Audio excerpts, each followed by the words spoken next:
Então, eu começo. Bom, já está gravando, então, nossa aula de hoje de climatologia geográfica, tá? Lembrando que as atividades, hoje, Daniel, né, fez umas 200 atividades lá, eu corrigi todas já dei nota, tinha um monte de atividade que ele postou lá, acho que é o que tem mais atividades, apesar de ter umas atividades, ainda tem atividade para fazer, mas ele fez uma porção hoje aí, tá? Enquanto tem galera que não fez nenhuma até agora, tá? Vamos olhar lá para o nosso quadro?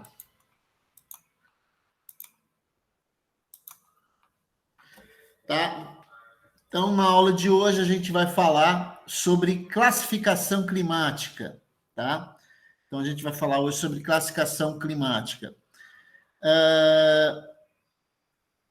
A gente vai dar a gente vai falar hoje sobre os fundamentos de classificação climática e na próxima aula a gente fala sobre os tipos climáticos. Hoje a gente vai falar mais sobre os fundamentos da classificação de climas. Vai ser uma aula, inclusive, vai ser uma aula bem mais rápida do que as aulas anteriores. Tá? Qual é o objetivo de uma classificação climática? Bom, o objetivo é delimitar áreas, uma região ou zona que apresentem características climáticas e biogeográficas relativamente homogêneas. Ou seja, é você utilizar parâmetros para que você possa considerar toda uma área, mesmo que tenha diferenças dentro dela, que você considerar essa área como, em função de alguns parâmetros, considerá-la como pertencente a um determinado tipo climático. Tá? Inclusive, é muito comum que a gente faça uma associação entre a questão da paisagem, né, e os índices climáticos, principalmente temperatura e umidade. Então, a gente geralmente associa. Então, se a gente pegar, né, fizer um mapa, né, do Brasil aqui, e a gente pegar, por exemplo, as regiões, né, de clima equatorial, que é essa região aqui, a gente associa automaticamente a floresta de Mata Atlântica. Isso porque a vegetação ela é extremamente dependente desses fatores de temperatura e umidade. Então, a vegetação ela tem uma ligação muito forte com esses elementos climáticos. Se você tiver umidade, se você tiver chuva, você tem um tipo de vegetação. Se você não tiver chuva, ou se essa chuva não se distribui de maneira igual durante o ano todo, você vai ter uma vegetação diferente. Então, vocês veem que a vegetação está extremamente ligada ao clima. Então, se eu pegar, por exemplo, essa região aqui, né, e caracterizá-la como região do semiárido, né, vocês vão caracterizar diretamente com a caatinga, né, uma vegetação típica, adaptada às condições de semiaridez dessa região. Então, é uma região que se caracteriza pela carência de chuvas, pelas chuvas poucas e mal distribuídas, né? Assim como a gente tem a região clima tropical seco, que é a região aqui do Cerrado, ou as regiões de clima mais frio, como a região de mata de araucárias, ou uma região mais úmida ao longo da costa brasileira, aqui caracterizada pela presença de mata atlântica. Então, essa associação que a gente faz é direta, né? A gente costuma fazer essa classificação direta, essa ligação, essa correlação, ela é feita direta entre o tipo climático de uma região e a vegetação. Tem algum geógrafo que disse uma vez que a vegetação é um espelho do clima, né? Ou seja, a vegetação é a representação máxima dos fatores climáticos. Então, por isso, essa relação, né? Por exemplo, se você jogarem você dentro dessa região aqui, por exemplo, né? Você saiu do nada, com olhos vendados, colocaram dentro de um avião e, de repente, você está nessa condição, né? Numa região dessa aqui. você poderá fazer uma série de inferências, ou seja, uma série de associações com o ambiente que você está. Então, você poderá dizer, por exemplo, que é uma região seca, né? Que é uma região que se caracteriza por temperaturas muito variadas, muito altas durante o dia. Né? Se jogarem você nessa outra região aqui, você vai fazer outras considerações, porque você vai ter, né, uma vegetação muito exuberante, um ar muito úmido. Se colocarem você aqui, você também pode fazer algumas inferências em função das características locais da ausência de vegetação. Então, você faz essa associação e ela é praticamente direta, né? Para que a gente possa fazer a classificação climática, determinar o clima de uma região, a gente vai usar os elementos do clima, principalmente temperatura e a umidade. Tá? Então, temperatura e umidade são, né, os que têm maior predominância naquela região que vai ser usada, né, que é usada com a paisagem. Então, a gente vai usar esses elementos do clima ou índices climáticos do que associar diretamente à paisagem. Principalmente porque dentro de uma mesma área você tem variações locais, que a gente chama de microclimas, né? Então você tem variações locais dentro de uma mesma região. Então, se você pegar, por exemplo, o deserto, como é o deserto Saara, em alguns pontos você vai encontrar alguns oásis, né? Se você pegar no semiárido nordestino aqui, você tem regiões, né, elevadas aqui, de elevada altitude, que vão ter temperaturas baixas, então vai desenvolver um tipo de vegetação diferente. Então, você tem características locais, né, bem específicas, né, de variações que determinam subtipos de clima. Tá? Então, esse é um fator importante aí. A classificação do clima a gente pode usar o que a gente poderia dizer como 3 enfoques, né? O enfoque empírico, o enfoque genético e o enfoque aplicado. Deixa eu autorizar a entrada de um colega de vocês aqui, Caleb. Tá? Então, esses três enfoques são abordados, são aplicados na caracterização do clima de uma região. No caso do enfoque empírico, é aquela que pode ser baseada em um ou mais elementos ou na combinação de vários outros. Esse enfoque empírico aqui, pessoal, tem o sentido que ele é baseado na experiência, tá? Ele tem que é baseado na experiência, um pouco do senso comum, né? Um pouco do senso comum caracteriza, né, esse tipo de enfoque. E ela se baseia, né, como a gente está vendo aí, nesses fatores, nesses elementos, nenhum ou mais elementos ou combinação de vários outros.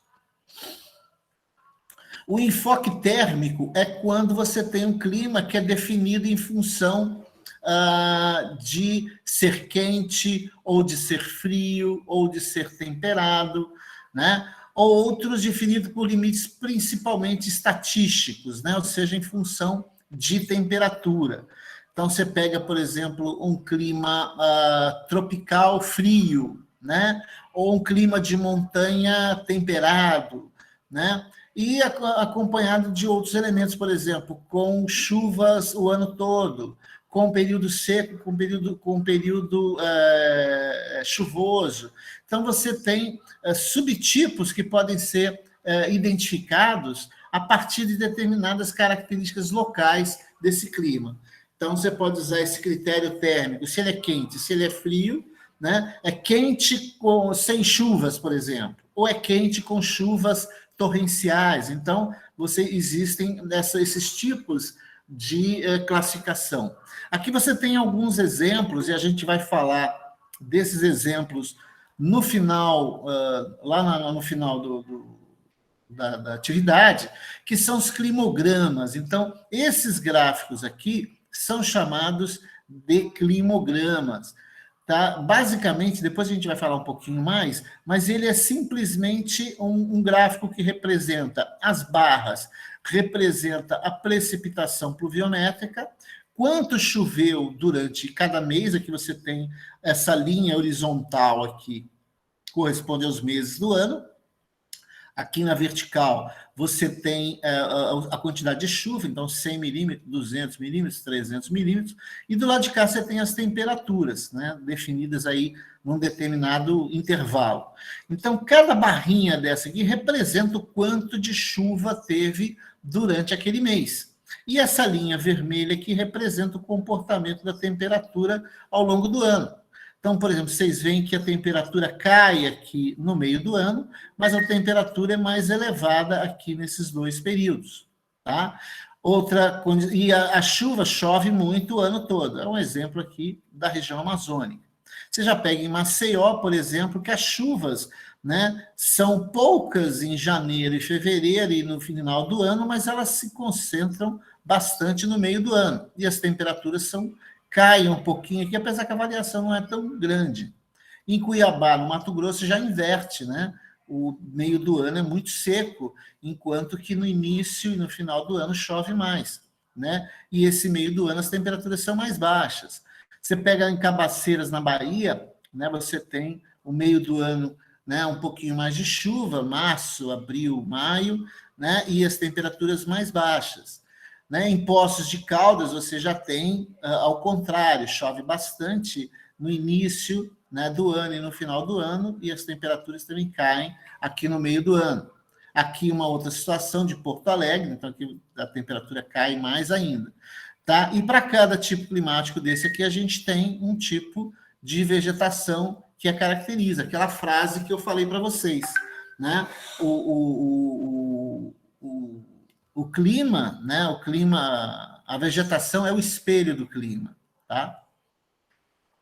E o critério genético, né? O critério genético tem a ver com os fatores que são responsáveis por essas variações, né? Por exemplo, os fatores causais, tá? Então, aqui nesse caso, a gente considera as variações em função das latitudes. A gente sabe que a partir da linha do Equador em direção aos polos, as temperaturas vão diminuindo, né? O que permite a classificação em zonas climáticas. Então, a gente tem aqui a chamada zona quente, zona tórrida, ou zona tropical, as zonas temperadas, né, que são essas de cá, e as zonas polares, que correspondem à região dos polos, as chamadas regiões frias ou regiões frígidas, tá?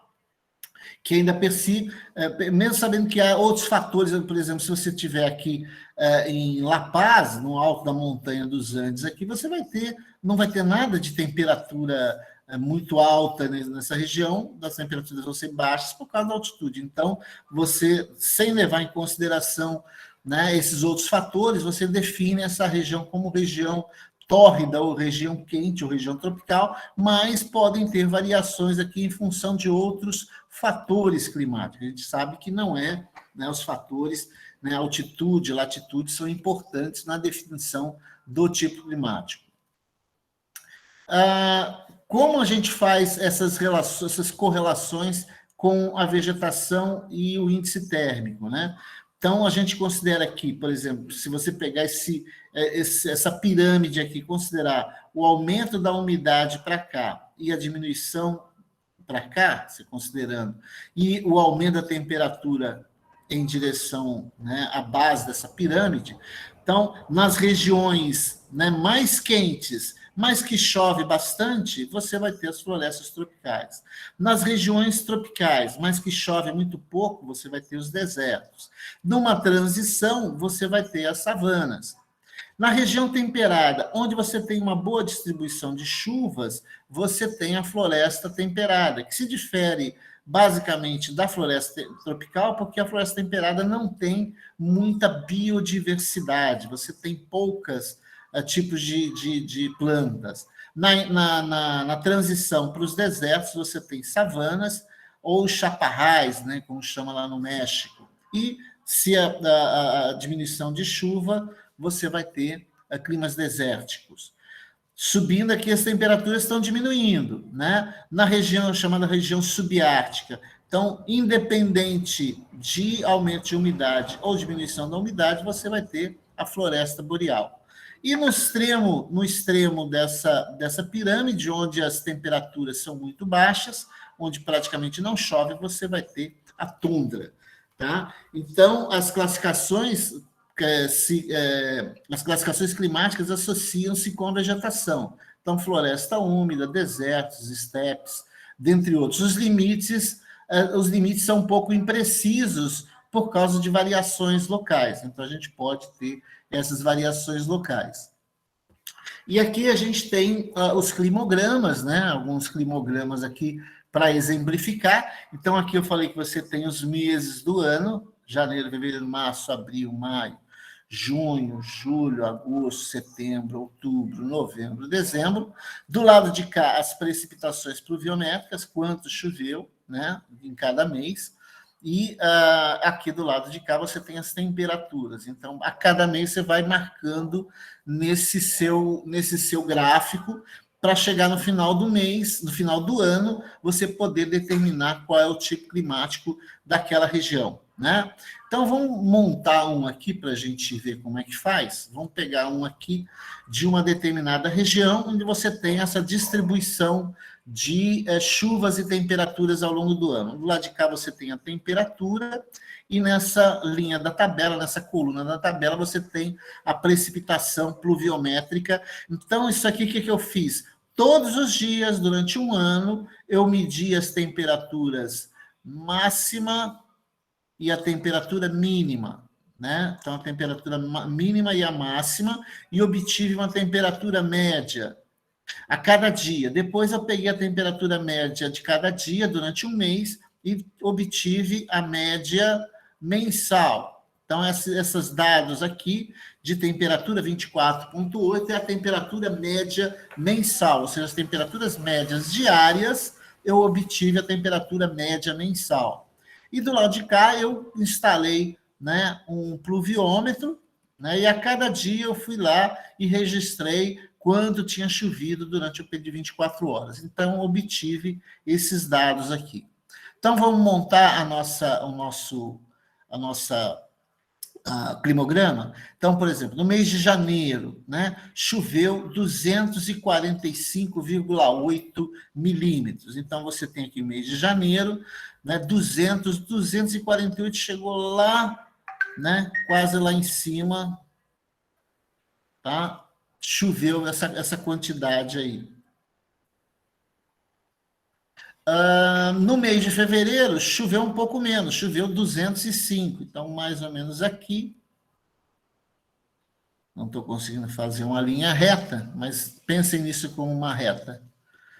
Depois aí, 165,4 em março.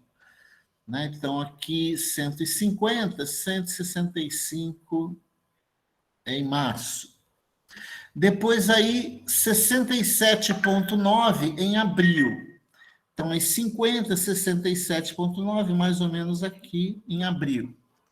Depois 53, né? 53 não, 33,2 em maio. 50 aqui, 25, então seria mais ou menos aqui. Depois em junho, 22,9, então mais baixo um pouquinho. Depois, em julho, 22,7, praticamente a mesma coisa. Depois, em agosto, choveu só 27, um pouquinho acima aqui.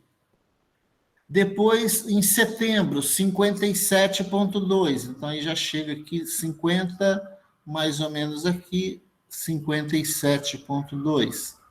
Outubro, 113,8, já choveu bastante aqui. Então, você vem aqui, 113,8, mais ou menos aqui. Novembro, 133,7, um pouquinho mais acima. E em dezembro, 221. Então, aí já subiu lá em cima de novo. Então, aí a gente tem as temperaturas, as precipitações médias mensais que a gente teve aí e montou esse gráfico. E aí as temperaturas. Então, você pega as temperaturas. Em janeiro, 24,8. Então, aqui é 20. Está do lado de cá, tá, galera? A gente está do lado de cá. Metade aqui seria 25, então mais ou menos aqui, né, em janeiro. Depois 25, né, quase a mesma coisa, 25 aqui, em um pouquinho mais alto aqui na metade, em fevereiro. Em março, um pouquinho mais baixo, 24,7. Depois 22,2. Depois 20,6. Em junho, 18 graus, já caiu um pouquinho aqui, 18 graus. Depois em julho, 19. Em julho, 19, subiu um pouquinho. Em agosto, 21, já ficou um pouquinho mais alto, 21. Em setembro, 22,8. Em outubro, 23,2. Em novembro, 24,6, mais ou menos aqui. Em dezembro, 27,8, mais ou menos aqui. E aí a gente vem unindo essas linhas, e aí a gente obteve essa localidade, o climograma dessa localidade. A primeira coisa que a gente pode ver é que nessa época do ano aqui, as temperaturas são mais baixas. Que época do ano é essa? Junho, julho e agosto. Qual o hemisfério onde o inverno é nesses meses? Maio, junho, julho e agosto. Então, a gente tem que essa localidade, ela está no hemisfério sul. Então, está aqui no nosso hemisfério, que o inverno corresponde ao meio do ano. Se a gente estivesse lá no hemisfério norte, aqui seriam as temperaturas mais altas e não as mais baixas. E as temperaturas mais altas estão aqui, né, que a gente chamaria de verão. Então, aqui a gente tem verão no início do ano e no final do ano. E aí, qual a correlação que a gente faz com relação à quantidade de chuvas? Então, a gente pode fazer a correlação de que essa localidade, os verões são chuvosos e os invernos são mais secos. Então, essa correlação, verões chuvosos, invernos secos, né, temperaturas não muito elevadas, mas também não muito baixas. Então, você tem que esse tipo climático aqui, a gente costuma se referir a ele como sendo tropical.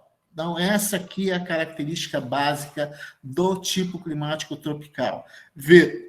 Verões chuvosos, né, bastante chuva, né, verões chuvosos e invernos mais secos, temperaturas mais amenas e mais secos. Então, essa é a característica de grande parte do território brasileiro e é por isso que nós vamos ter, principalmente no verão aqui no Brasil, muito deslizamento de encosta, muito problema de enchente justamente no verão, porque o verão é a época mais chuvosa. Então, essa característica, né, do nosso verão chuvoso é bem comum em grande parte onde mora a maioria da população. Então, se você pegar as cidades mais populosas do Brasil, né, São Paulo, Rio de Janeiro, Belo Horizonte, Porto Alegre, né, Salvador, né, são cidades que têm parte do seu território ocupado por ocupações, né, por construções em área de encosta ou nas áreas, né, que a gente chama de planícies aluviais dos rios, e essas áreas elas são suscetíveis, né, ao deslizamento, no caso das encostas, ou a enchentes. Então, quando a gente pega no verão, a gente já sabe que isso vai acontecer. A gente tem certeza que isso vai acontecer. Por quê? Porque é a época mais chuvosa do ano. Só que passado 2 meses, aqui em março, em abril, a gente já esqueceu o que ocorreu, as mortes que ocorreram, as casas que foram destruídas, né? As casas que deslizaram morro abaixo. A gente acaba esquecendo. É a mesma uma comparação que eu achei legal ontem do cara que falou sobre mudanças climáticas, que a gente está igual aqueles caras, né? E a gente faz isso também de vez em quando. Você coloca o seu despertador para 6 horas da manhã, e aí ele toca Mas como você não tem um compromisso muito forte, o que você faz? Você aperta naquele botãozinho do soneca. Então, você vai apertando no botãozinho do soneca e 6:05 ele toca de novo. Aí você aperta pedindo mais 5 minutos e vai fazendo isso. A gente está fazendo isso com o clima. Ou seja, o alarme já foi dado, o alarme já mostrou que o clima está mudando, tá? Nós temos vários problemas provenientes dessas mudanças climáticas, o alarme tocou e a gente não faz nada, a gente aperta o botãozinho de soneca. Depois a gente resolve isso, e a gente vai empurrando com a barriga, e a cada ano as coisas vão ficando piores. Então, é importante a gente ter essa noção, né, de que essas coisas não são... não é, por exemplo, foi um castigo dos céus, foi um castigo dos deuses. Não, são coisas que têm a ver com o nosso modelo de consumo, que tem a ver com as nossas cobranças com relação aos nossos políticos. Então, muita coisa depende de nós também, né? Então, pessoal, basicamente a aula de hoje era essa distinção aí. Eu falei para vocês que era apenas uma introdução, né, dos fundamentos do clima. Então, é importante que vocês tenham essa ideia de que a classificação climática ela é baseada, né, nos elementos climáticos, principalmente temperatura e umidade, mas que esses elementos climáticos eles têm uma forte ligação com a vegetação. Por isso que a gente sempre associa tipos climáticos a tipos de vegetação. Tá? A gente faz essa correlação, é praticamente direta. Né? E para a gente ter informações sobre o clima de uma região, a gente utiliza as chamadas estações meteorológicas que vão, né, nos informar principalmente sobre temperaturas médias diárias, médias mensais, e os pluviômetros vão nos dar informações sobre o volume de chuvas. E esse volume de chuvas que vai ser registrado, né? É claro, pessoal, que a cada ano a gente faz isso. E aí a gente, para definir o tipo climático de uma região, a gente tem que analisar isso aí, esse comportamento durante 30 anos, sei lá, ou até mais que isso. Né?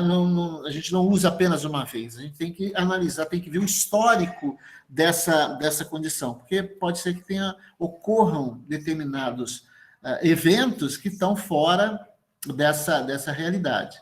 Tá? Estou aberto a perguntas para vocês, pessoal.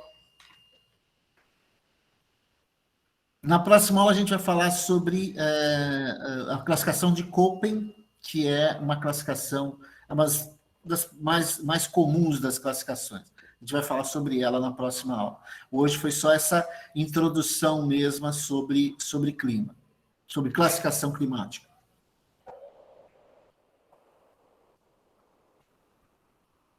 Alguém tem alguma dúvida como é que é feita a construção do climograma, pessoal? Ou ficou bem explicado? Wagner, você irá nos cobrar construir o mesmo? De vocês fazerem um climograma? Isso. Com a turma, quando eu dei a aula na primeira turma da geografia, nós fizemos porque tem um site do IBGE, onde todas as informações sobre temperatura e umidade, elas são disponíveis lá, né? Elas são disponibilizadas lá. E aí eu pedi, como era presencial, nós fomos uma vez na sala de informática e eu fiz com que os alunos copiassem esses dados, né, e fizessem um climograma, escolhessem uma localidade. Você tem várias cidades no Brasil, ali por região norte, região nordeste, centro-oeste, sul, sudeste, escolhessem uma cidade e fizessem um climograma de um determinado ano para aquela localidade. E aí eles fizeram. Eu vou passar para vocês, quem tiver interesse em fazer, eu vou passar para vocês um vídeo, né, um vídeo do YouTube em que o cara ensina como fazer. Inclusive, como você monta isso na planilha em Excel. Porque você só seleciona os dados, coloca na tabelinha lá, e na hora de montar o gráfico, ele monta diretamente. Então, nem tem trabalho. Quem faz o trabalho todo é o Excel. Você só joga os dados ali, é bem legal. Vou ver se eu acho esse vídeo e colocá-la para vocês. Mas como a gente está sem aula presencial, não sei se eu vou cobrar a produção de um climograma.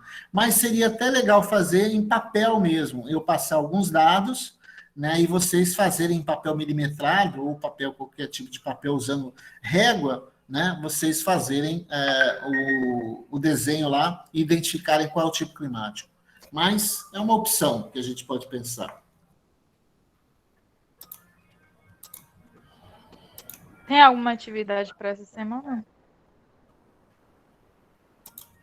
Tem as atividades, eu não sei se eu já deixei lá, se eu não deixei, eu vou deixar amanhã.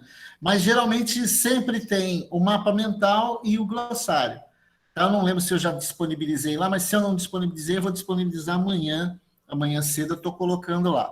Geralmente o mapa mental e o glossário. Né? Acrescentarem mais um glossário e fazerem um mapa mental, de preferência da aula anterior ou de um assunto ligado à classificação climática. Mas se não tiver lá, amanhã mesmo está disponível na plataforma. Beleza.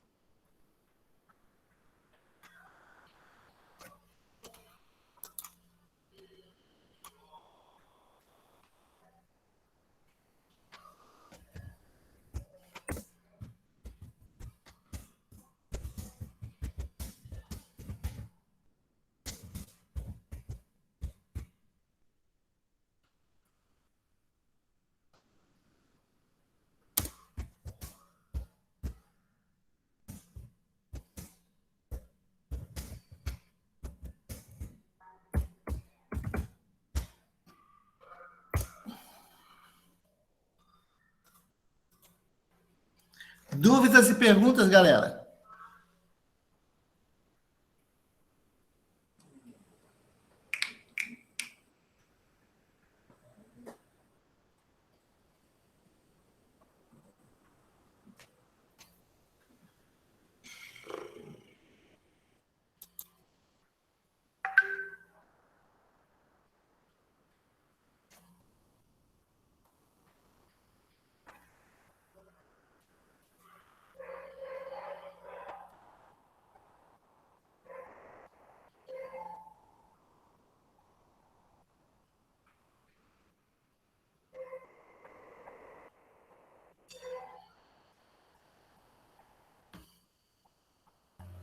Professor, você falou alguma coisa sobre trabalho em grupo? Porque o Daniel está dizendo que você deu essa informação, mas ele não conseguiu compreender muito bem.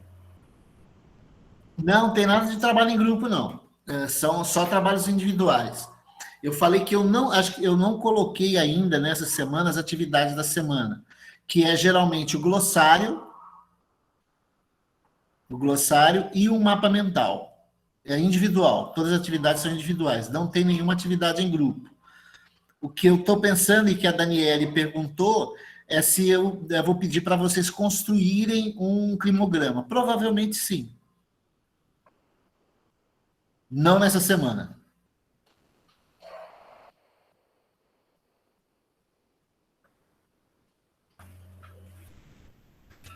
Entendi, professor.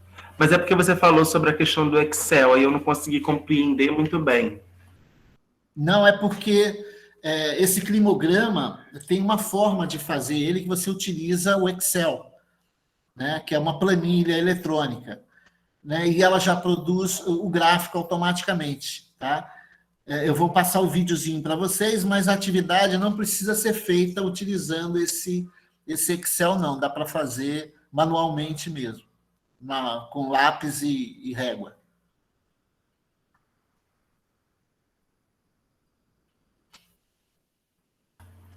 Entendi, professor. É porque antes eu não tinha compreendido.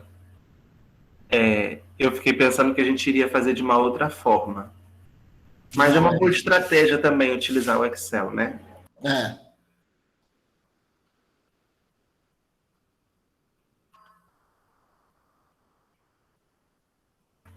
Professor, em relação à atividade, por exemplo,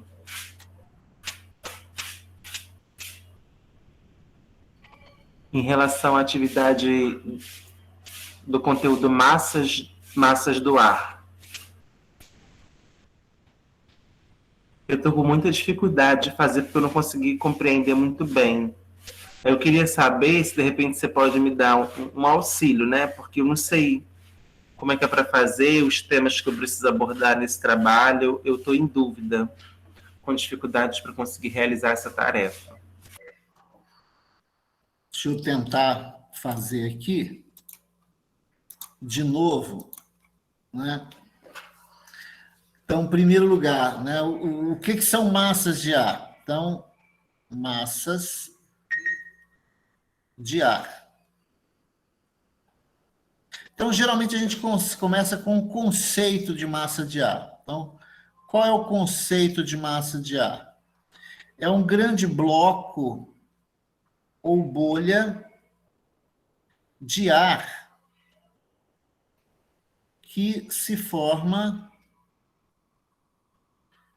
em regiões mais ou menos homogêneas. Ou seja, região que são iguais, né, vamos assim dizer. Por exemplo, a superfície dos oceanos, né, os desertos, as florestas, né, as regiões polares. Então, essas regiões são mais ou menos homogêneas, são mais ou menos iguais, e geralmente nessas áreas se formam essas grandes bolhas de ar, esses grandes blocos de ar se formam nessa região, né? E a gente tem que essas bolhas de ar, esses blocos de ar, elas podem ser frias, quando elas se formam em regiões polares, por exemplo, ou elas podem ser quentes. Então, as massas de ar, elas podem ser de dois tipos, ou frias ou quentes.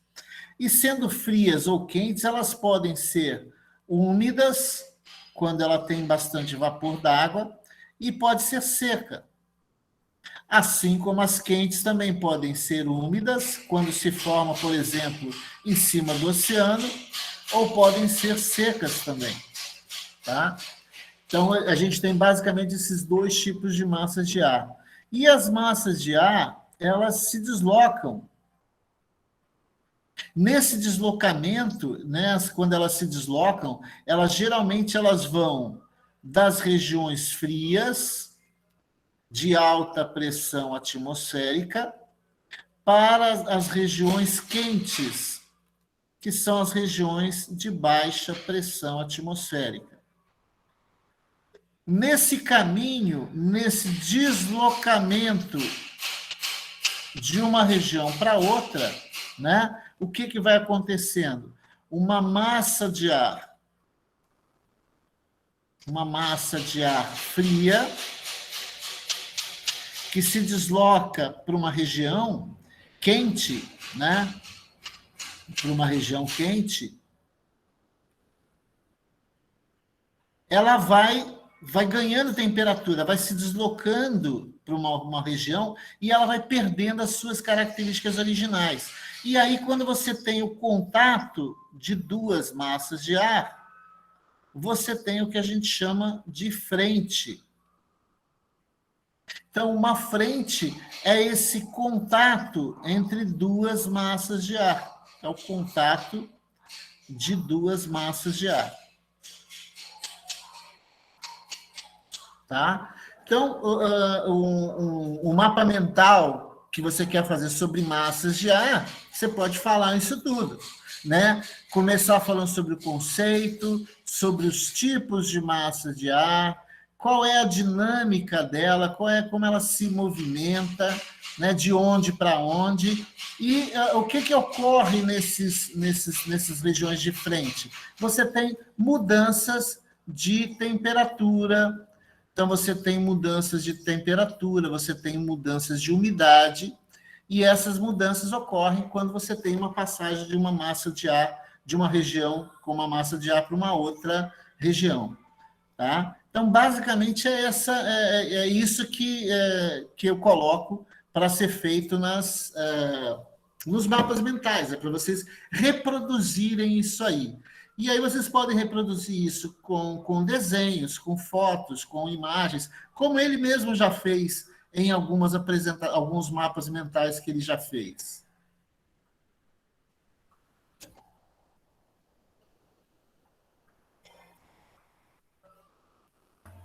A câmera dele tá aparecendo para você, Wagner? Porque para mim não tá. Tá sim. Agora, eu tô vendo ele e tô vendo você.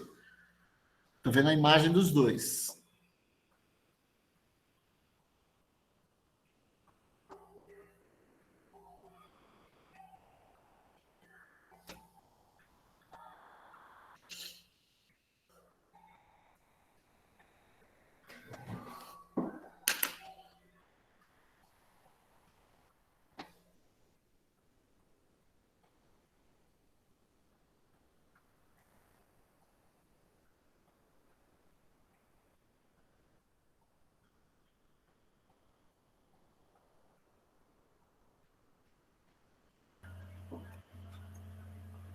Oi, professor, ele disse que conseguiu entender mais ou menos, mas porque também me parece que o meu vídeo travou para ele um pouco. Ele disse que em alguns momentos ele perdeu.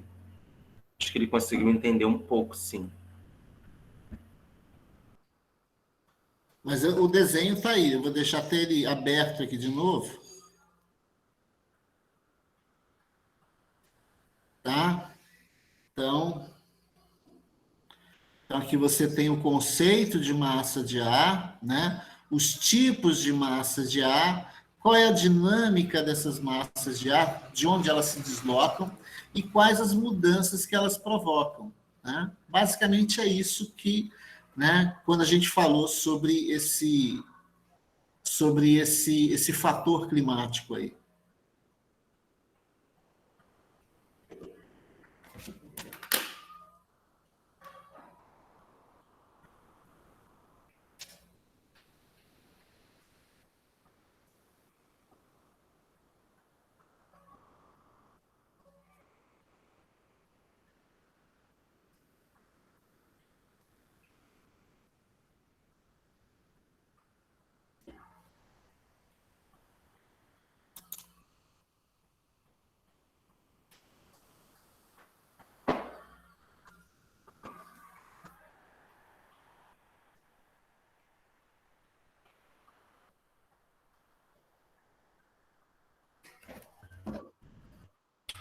Ele está aqui relatando que antes ele não estava conseguindo compreender, né?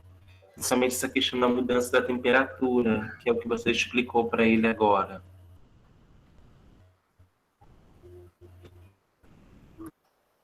Fala para ele que é só pensar, por exemplo, nesses últimos dias, nessa última semana, né? A massa polar que veio lá da Argentina, chegou aqui, e qual foi a primeira coisa que ela provocou? Queda de temperatura e essa chuva repentina que a gente teve esses dias. Por quê? Você teve uma massa de ar frio se deslocando lá da Argentina, no Brasil, chegou no sul do Brasil, provocou neve, provocou geada, e aí quando chegou aqui no Espírito Santo, provocou chuva e queda de temperatura. Esse friozinho que a gente está passando esses dias é resultante de uma massa de ar frio que saiu lá da Antártica, passou por cima da Argentina e chegou até a gente aqui.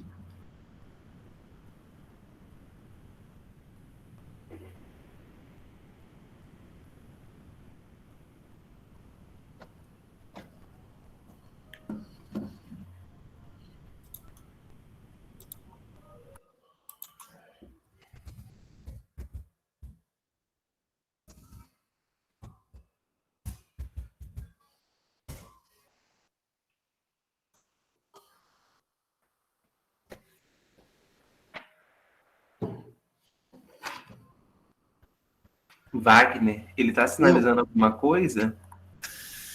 Não. Tá. É porque eu perdi aqui a tela de vocês.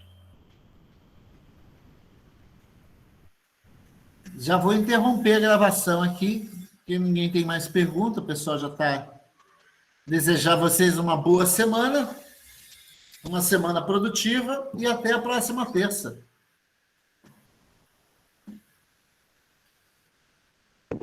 Obrigada igualmente. Boa noite, pessoal. Boa noite, Dani. Boa noite, professor. Boa noite, pessoal. Boa noite, Lohane.